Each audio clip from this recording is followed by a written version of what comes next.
मुस्लिम league नून के सदर नवाज शरीफ ने दोबारा सियासी सरगर्मियां शुरू करने का फैसला कर लिया।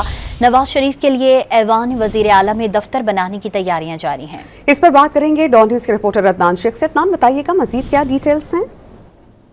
आज बिल्कुल पाकिस्तान मुस्लिम लीग नून के सदर शरीफ ने पंजाब में सियासी सरगर्मियां शुरू करने का फैसला कर लिया है और अब नवाज शरीफ पार्टी मामले चलाने के लिए बकाया दफ्तर जो है वो उनका बनाया जा रहा है और नवाज शरीफ के लिए ऐवान वज़ीर आला 90 शारा में दफ्तर बनाने की तैयारियां भी उरूज पर पहुंच चुकी हैं। नवाज शरीफ तमाम MPs, MNAs, टिकट होल्डर समेत पार्टी वर्कर से भी मुलाकातें करेंगे और पार्टी मामला चलाने के लिए नून के सदर नवाज शरीफ को, क्योंकि Lahore authority for heritage revival का सरबराह बनाया गया था ताकि कोई भी शख्स जो है वो तंकीद न कर सके कि नवाज शरीफ जो है वो सरकारी ओहदा नहीं है और वो 90 शारा में बैठकर जो है फैसले कर रहे हैं। लिहाजा नवाज शरीफ जो है अब लंदन वापसी के बाद बाकायदा रोजाना की बुनियाद पर 90 शारा मालूम पर बैठेंगे और पार्टी मामला चलाएंगे। बहुत शुक्रिया अदनान, आपने अपडेट किया।